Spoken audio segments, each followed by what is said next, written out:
Why are there Doctor Who episodes without the Doctor? As strange as it may sound, there are a number of Doctor Who episodes in which the Time Lord doesn't even appear, and some of them are rather good.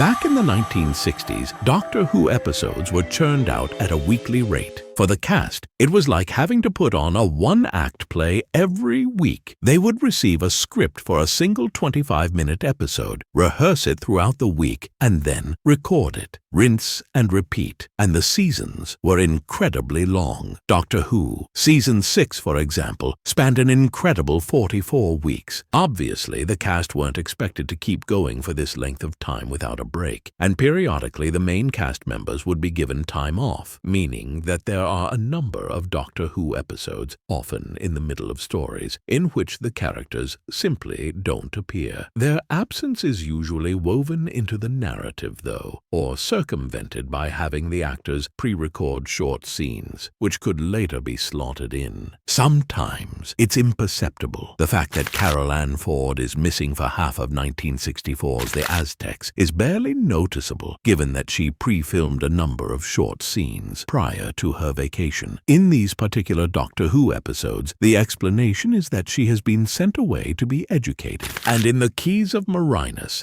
the TARDIS crew are traveling across a planet in a quest to locate the eponymous keys. In these particular Doctor Who episodes, the Time Lord simply journeys ahead and agrees to meet his companions at a later location. Thus, he's not seen for the next 2 episodes. Perhaps the most famous example from the 1960s is an intriguing story called Mission to the Unknown, in which none of the regular Doctor Who cast appear. The story centers around an entirely different set of characters and acts as a prequel for the epic Daleks' master plan, which would follow a few weeks later. In this adventure, the main protagonist is a space agent named Mark Corey, whom writer Terry Nation designed as a space-age James Bond after being inspired by the movie Goldfinger. But as the series moved into the 70s, Doctor Who episodes ceased being produced on a weekly basis, and therefore it was no longer necessary to allocate holidays mid-story. Moreover, the seasons were considerably shorter, averaging at 26 episodes per year rather than 40 plus. As such, the final Dr. Light episode of the classic era was The Seeds of Death Episode 4, where an unconscious Patrick Troughton was replaced with a body double while the actor took a much-needed break. Interestingly, in the modern era, the need to have Doctor Who episodes without the Doctor re-emerged, but for a slightly different reason. This began in 2005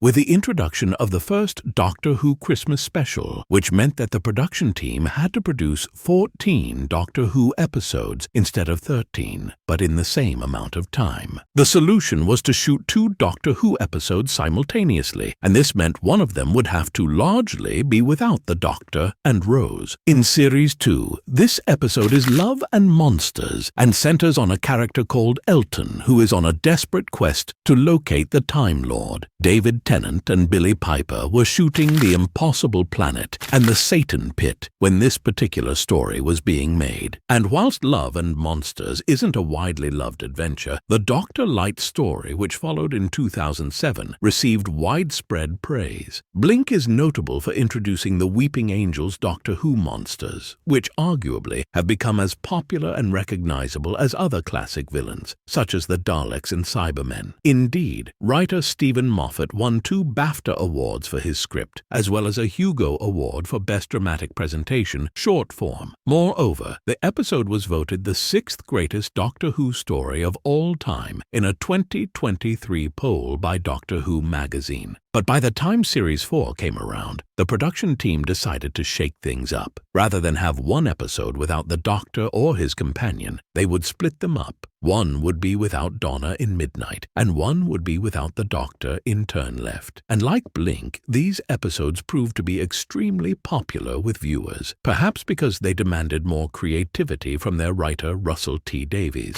Turn Left, for example, depicts a dystopian version of reality, where the Doctor has been killed, and shows what would happen to the planet if the Doctor wasn't around to save it. Midnight, on the other hand, is set almost entirely within a single deck of a space bus and creates drama out of the claustrophobia and paranoia of its passengers. Curiously, Turn Left turned out to be the last of the truly Doctor-light Doctor Who episodes, even though the necessity remained. The production team just became more creative with their writing and scheduling. The Doctor is present throughout the entirety of The Girl Who Waited, for example, but he is confined to the TARDIS, meaning that his scenes could be shot relatively quickly as they only required the use of one set. A similar technique was used for the 2014 episode Flatline, where the Doctor once again spent the majority of the story in the TARDIS, owing to the fact that it has shrunk. In later years, the production team became even cleverer at disguising the Doctor's absence. For instance, the Time Lord is missing for the first half of A Good Man Goes to War and The Magician's Apprentice, but his presence is strongly felt. In the latter, the story focuses on the characters who are trying to locate him before he appears midway through playing an electric guitar on top of a tank.